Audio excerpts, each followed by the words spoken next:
Masalah krisis ekologi bukanlah masalah yang dihadapi oleh satu wilayah tertentu. Masalah ini sudah merambat secara global yang menyebabkan kemerosotan lingkungan hidup hingga menyentuh tahap krisis. Berbagai kemajuan dalam dunia modern tentu saja turut memacu berkembangnya globalisasi yang mengindikasikan abainya perusahaan-perusahaan multinasional atas dampak yang ditimbulkan oleh aktivitas mereka. Sebagai konsekuensi, muncullah persoalan-persoalan lingkungan seperti pencemaran tanah, air, udara, kerusakan hutan, dan tanaman. Lebih jauh lagi, persoalan lingkungan ini mengancam kehidupan manusia. Teman-teman sekalian, pada video kali lalu kita sudah melihat ekologi dalam sudut pandang kitab Kejadian dalam konteks kisah penciptaan. Pada video tersebut, kita menemukan jawaban atas tuduhan Lynn White yang mempersalahkan agama-agama Abrahami karena menjadi pencetus krisis yang sekarang ini kita hadapi. Nah, dalam video kali ini, kita akan sama-sama melihat apa yang bisa kita lakukan untuk meminimalisir krisis lingkungan hidup saat ini. Hal pertama yang perlu kita ketahui adalah bagaimana kita harus menyikapi krisis lingkungan hidup. Dalam menyikapi krisis lingkungan hidup yang ada, Paus Fransiskus dalam ensikliknya Laudato Si artikel 5 menegaskan bahwa perlu adanya pertobatan ekologis. Pertobatan tersebut selalu berkaitan dengan adanya kesadaran terhadap dosa-dosa ekologis. Namun, pemahaman mengenai dosa ekologis tersebut belum betul-betul sampai kepada manusia. Pertobatan ekologis menyiratkan berbagai sikap bersama demi menumbuhkan semangat perlindungan yang murah hati dan penuh kelembutan terhadap sesama dan semesta. Dalam hal ini, alam semesta menjadi anugerah. Oleh karena itu, jangan dijarah.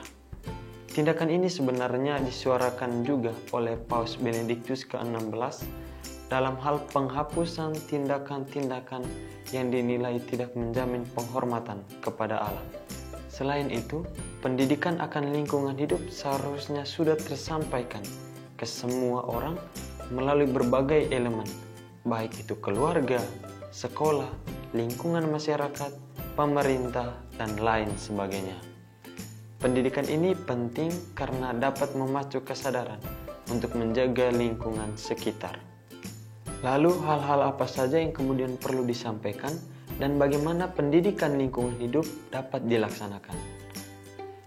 Dalam hal ini perlu adanya gaya baru dalam memberikan pemahaman tentang lingkungan hidup. Pendidikan lingkungan hidup dilakukan secara bertahap, mulai dari pendidikan yang bersifat teoritis atau ilmiah, peningkatan kesadaran, pencegahan risiko untuk lingkungan, hingga mencakup kritikan terhadap mitos modernitas yang didasarkan pada perubahan paradigma berpikir utilitarianisme. Tentunya, pendidikan ini harus melahirkan relasi, baik itu dengan diri sendiri, lingkungan sosial, semua makhluk hidup, maupun relasi yang intim dengan Allah. Tentu saja, pendidikan semacam ini tidak cukup hanya sebatas dalam lingkup sosialisasi, tetapi juga harus melakukannya dengan aksi nyata. Di beberapa tempat, sudah banyak pihak-pihak yang melakukan perubahan seperti ini, seperti penanaman anakan pohon di tempat-tempat yang mulai tandus. Dalam hal ini, siapa yang berperan penting dalam proses pendidikan lingkungan hidup? Teman-teman, lingkungan hidup adalah harta bersama, warisan seluruh umat manusia, dan tanggung jawab semua orang. Oleh karena itu, dalam ensiklik Laudato Si artikel 95 dikatakan bahwa semua orang dituntut untuk bertanggung jawab dan bijaksana dalam mengelola sumber-sumber daya alam. Dalam hal ini, entah itu orang yang beriman atau tidak, harus mencapai kata sepakat bahwa bumi adalah warisan bersama, dan menjaga serta merawatnya menjadi konsekuensi yang sudah seharusnya ditanggung bersama pula. Itulah mengapa Paus Yohanes Paulus II mengingatkan kita bahwa Allah menganugerahkan bumi kepada seluruh umat manusia supaya menjadi sumber kehidupan tanpa mengecualikan dan mengutamakan siapapun juga. Apa yang semestinya dicapai dalam pendidikan lingkungan hidup tersebut?